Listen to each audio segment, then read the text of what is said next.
একটি ছোট গ্রামের ঠিক মাঝখানে ঘন জঙ্গলের ভিতরে একটি প্রাচীন কবরস্থান ছিল, যার চারপাশের বাতাস সবসময় ভারী মনে হতো। মনে হতো অশরীরী আত্মারা সেই জায়গাটা খুবই পছন্দ করত। তারা যেন সেখান থেকে কোথাও যেতে ইচ্ছুক নয়। সেই কবরস্থানকে নিয়ে ওই গ্রামের মানুষদের মধ্যে অনেক গল্প প্রচলিত ছিল। তারা মনে করত আত্মারা সেখানে অশান্তভাবে ঘোরাফেরা করত। সম্ভবত তারা পৃথিবীতে কারো সন্ধান করে চলেছে এখনো, তাই সেখানে যাওয়ার সাহস কারো হতো না। একটি চমৎকার শরতের সন্ধ্যায় সূর্য যখন অস্ত যাচ্ছিল, সমাধির পাথরের উপরে দীর্ঘ ছায়া পড়ছিল, ঠিক তখন একদল কৌতূহলী মানুষ কবরস্থানের প্রবেশদ্বারে এসে জোর হয়। তাদের মধ্যে ছিল নবনীতা। নবনীতা ছিল একজন সাহসী তরুণী, যে একজন সাংবাদিক। সে তার কাজের জন্য একটি ভালো রহস্যময় গল্প খুঁজছিল। তার বন্ধু নিহান তাকে এমন একটি বই উপহার দিয়েছিল, যে বইতে একটি প্রাচীন গ্রামের অতীতের গোপন রহস্যের কথা লেখা ছিল। সেই বই পড়েই আজ সে তার দল নিয়ে এখানে এসেছে। তার বন্ধু নিহানও তাদের সাথে আছে। হাতে টর্চ লাইট নিয়ে তারা কবরস্থানে প্রবেশ করতে লাগলো। তাদের প্রত্যেকটা পদক্ষেপের সাথেই ঝরে পড়ে থাকা শুকনো পাতা কুচকানোর শব্দ শোনা যাচ্ছিল।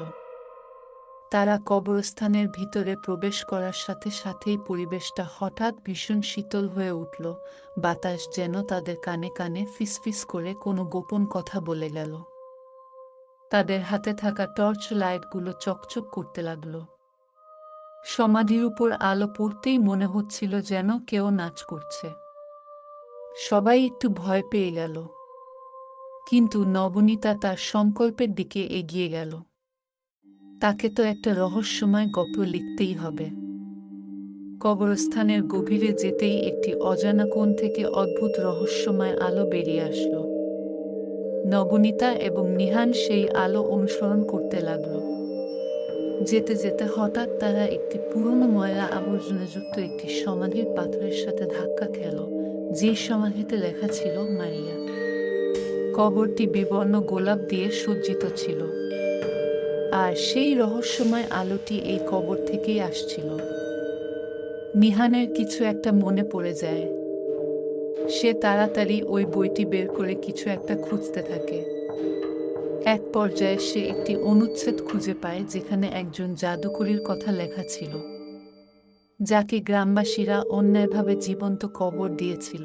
নিহান যখন অনুচ্ছেদটি নবনীতাকে পড়ে শোনাচ্ছিল, ঠিক তখন ওই অদ্ভুত রহস্যময় আলোটি আরও প্রখর হয়ে উঠছিল এবং তাদেরকে যেন এক অন্য জগতে নিয়ে যাচ্ছিল।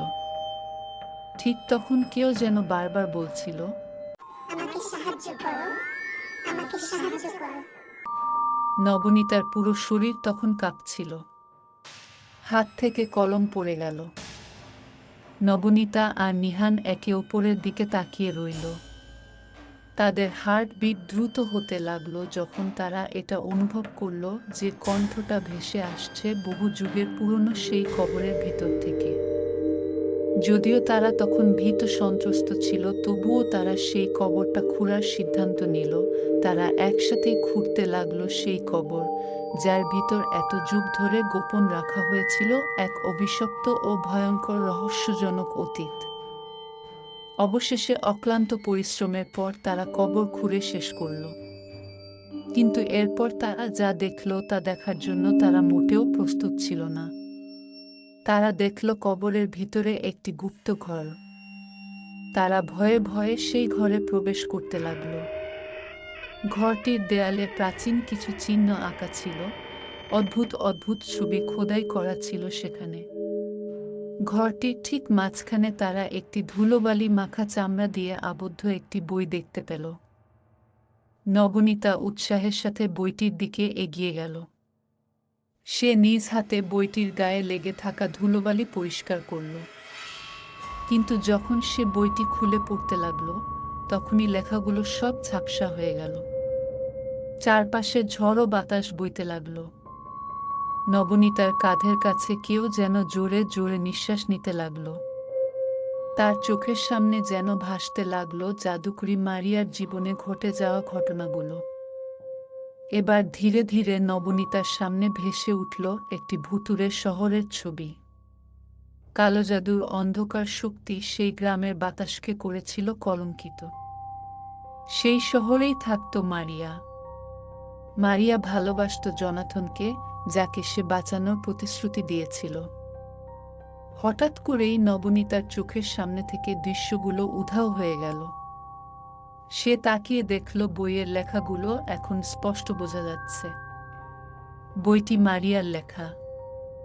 সেই বইয়ে লেখা ছিল একটি নিষিদ্ধ নিয়মের কথা, যেই নিয়মটি পালন করলে নাকি বিরল ও অকল্পনীয় শক্তি লাভ করা যায়। যেই শক্তিটি লুকানো ছিল সেই কবরে, যেখানে মারিয়াকে জীবন্ত কবর দেয়া হয়েছিল।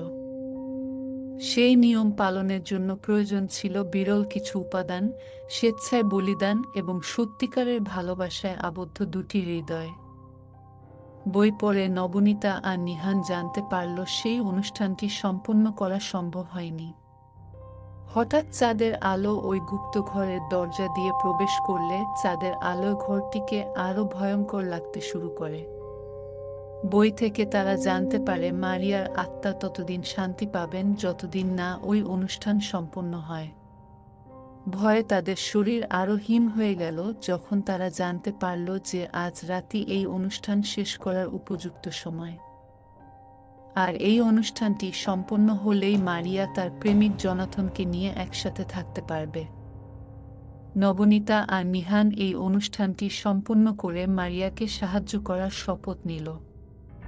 তারা ভালোভাবে বইটি পড়ে সমস্ত বিরল উপাদানগুলি একত্র করতে লাগল। তাদের এই কাজটি সহজ ছিল না।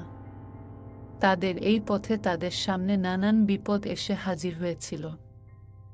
মধ্যরাত ঘনিয়ে এলে তারা চাঁদের আলোয় খোলা আকাশের নিচে মারিয়ার কবরের পাশে এসে দাঁড়াল। প্রাচীন সেই খোলা বইয়ের পাতাগুলো বাতাসে উঠছে। নবনীতা ভারাক্রান্ত ও ভীত সন্ত্রস্ত হয়ে এক মনে মন্ত্র পড়তে শুরু করেছিল। আর নিহান নিয়ম পালনের সমস্ত উপাদানগুলো ঠিক তেমনভাবে সাজিয়ে রাখছিল যেমনভাবে মারিয়ার বইয়ের ছবিতে আঁকা ছিল। বাতাসের গতি আরও বাড়তে লাগল। ধীরে ধীরে তাদের সামনে একটি অবয়ব বাস্তবায়িত হতে লাগল। সেটি আর কেউ নয়, মারিয়া নিজেই। মারিয়া যেন জীবন আর মৃত্যুর মাঝামাঝি এক ভয়ঙ্কর পরিস্থিতির মাঝে ঝুলে আছে। নবনীতা আর নিহান যেন তার কষ্ট অনুভব করতে পারছে, তার আকাঙ্ক্ষা যেন তারা বুঝতে পারছে। চোখে অশ্রু নিয়ে ভঙ্গুর গলায় ফিসফিস করে মারিয়া বলেছিল, আপনাকে ধন্যবাদ আত্মীয় আত্মা, আপনি আমাকে শান্তি খুঁজে পাওয়ার সুযোগ দিয়েছেন। কথাগুলো শেষ হতে না হতেই একটি উজ্জ্বল আলো এসে তাকে আবৃত করে ফেলল। সাথে সাথেই কবরস্থানের পরিবেশ যেন আরো শান্ত ও স্থির হয়ে গেল। মারিয়ার কবরের নিচের মাটি বিকট শব্দ করে কেঁপে উঠল।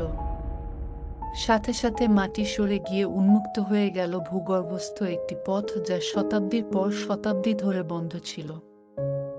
যেটি হলো ওই শহরের সবচেয়ে অন্ধকার রহস্যের গভীরে যাওয়ার পথ। মারিয়ার নির্দেশনায় নবনীতা ও নিহান সেই ভূগর্ভস্থ পথ বেয়ে নেমে আসতে থাকে।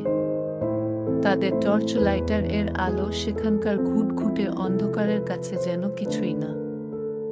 প্রত্যাশা আর আশঙ্কার মিশ্রণে বাতাস ভারী হয়ে উঠছিল, কারণ তারা তখন ওই শহরের সবচেয়ে অন্ধকার রহস্যময় ইতিহাসের গভীরে প্রবেশ করছিল।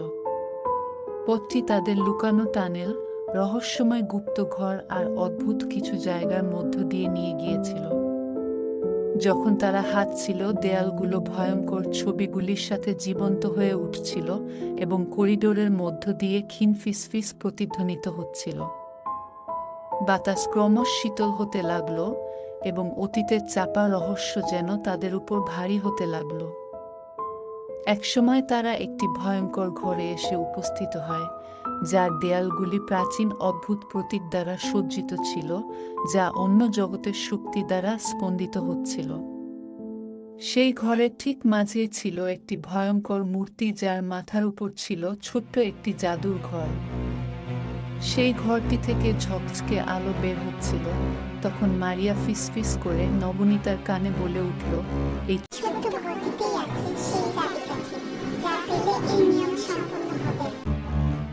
নবনীতা ও নিহান একে অপরের দিকে স্থির দৃষ্টি বিনিময় করে খুব সাবধানে ওই মূর্তির দিকে এগিয়ে যাচ্ছিল। মারিয়ার বইয়ে চূড়ান্ত নির্দেশনা দেয়া ছিল, শব্দ ও নড়াচড়ার একটি জটিল নৃত্য যা ওই ছোট্ট ঘর আনলক করতে পারে। তারা নির্দেশনা অনুসরণ করে যতই সামনের দিকে যেতে লাগলো, ঘরটি যেন ততই জীবিত হতে লাগলো। দেয়ালের চিহ্নগুলো যেন আরো উজ্জ্বল হতে লাগলো, বাতাসের গতি বাড়তে লাগলো এবং চারপাশ থেকে ফিসফিস শব্দ ভেসে আসতে লাগলো। শেষ মন্ত্রটি পড়তেই ছোট্ট ঘরটি থেকে আলো এসে পুরো অন্ধকার ঘরটিকে আলোকিত করে তুলল। দেয়ালগুলো কাঁপতে শুরু করলো। তাদের সামনে একটি ফাটল তৈরি হলো। তারা অবাক হয়ে দেখল একটি নতুন প্রবেশদ্বার। কি ঘটছে তা বোঝার আগেই সেই ফাটল থেকে একটি মূর্তি আবির্ভূত হলো, যার চোখ কয়লার মতো পুড়ছে। মূর্তিটি ভয়ঙ্করভাবে বলল, তোরা তোদের ক্ষমতার বাইরের বিষয়ে হস্তক্ষেপ করেছিস, এর শাস্তি তোরা অবশ্যই পাবি। বলতে বলতে মূর্তিটি নিজের রূপ বদলাচ্ছে আর আরো বিকৃত ও ভয়ঙ্কর হয়ে উঠছে। নবনীতা ও নিহানের পাশে মারিয়া এসে উপস্থিত হয়ে বলে, ভয় পাবেন না, ও দুর্বলদের নিজের শিকার বানায়। আপনারা সাহসী, আপনারা নিশ্চয়ই একে অতিক্রম করার ক্ষমতা রাখেন। মারিয়ার কথা শুনে তারা সাহস সঞ্চার করে মূর্তির মুখোমুখি হয় আর জোরে জোরে মন্ত্র উচ্চারণ করতে থাকে। তাদের মন্ত্র চারপাশে প্রতিধ্বনিত হতে থাকে। ধীরে ধীরে মূর্তির রূপ দুর্বল হয়ে পড়ে আর অন্ধকার ঘরটি আলোকিত হতে থাকে। আলোর তেজ তীব্র হতে থাকে, বাতাস স্বাভাবিক হয়ে যায়, ফাটলটি বন্ধ হয়ে যায় এবং মূর্তিটি আবারও মাটির নিচে চাপা পড়ে যায়। মারিয়া হেসে উঠল, তার চোখে মুখে অদ্ভুত প্রশান্তির ছাপ। সে বলে উঠে, আপনাদের অনেক ধন্যবাদ। আপনারা আজকে আমার অনেক দিনের যন্ত্রণার অবসান ঘটিয়েছেন। এবার আমি ফিরে পাবো আমার জনাথনকে, আর আমার শহর ফিরে পাবে তার পুরনো শান্তি, যা কয়েক শতাব্দী ধরে বন্ধ ছিল। মারিয়ার কথা শেষ হতে না হতেই ওই ভয়ঙ্কর রহস্যময় ঘরটি ভেঙে যেতে লাগলো। প্রাচীন দেয়ালগুলি অদৃশ্য হতে লাগলো। কিছুক্ষণ পর নবনীতা, নিহান এবং মারিয়ার আত্মা নিজেদেরকে মারিয়ার কবরের পাশে খুঁজে পেল। ভোর হতে শুরু করেছে। ভোরের সোনালি আলো আকাশকে সুন্দর রঙে সাজাচ্ছে। মারিয়ার আত্মা হাসিমুখে তাদের থেকে বিদায় নিল। কবরস্থানটি অদ্ভুত শান্ত মনে হচ্ছে এখন। নিহান ও নবনীতা, তারা দুজন সাক্ষী হলো এক অদ্ভুত, ভয়ঙ্কর, রহস্যময় একটি রাতের। তবুও মারিয়ার কথা ভেবে তারা দুজনেই খুশি। অবশেষে উন্মোচিত হলো সেই ভুতুড়ে কবরস্থানের রহস্য, শান্তি পেল সেখানকার অতৃপ্ত আত্মারা। সেই অতৃপ্ত আত্মারা সেটা পেয়ে গেল যার সন্ধান তারা এতদিন ধরে করছিল। আজ সত্যিই তারা শান্তিতে বিশ্রাম নিবে। এবার আপনারা বিশ্রাম নিন। গল্পটি ভালো লাগলে লাইক করুন। এমন আরও গল্প শুনতে আমার চ্যানেলটি সাবস্ক্রাইব করে পাশে থাকা বেল আইকনটি প্রেস করে দিন। ধন্যবাদ সবাইকে।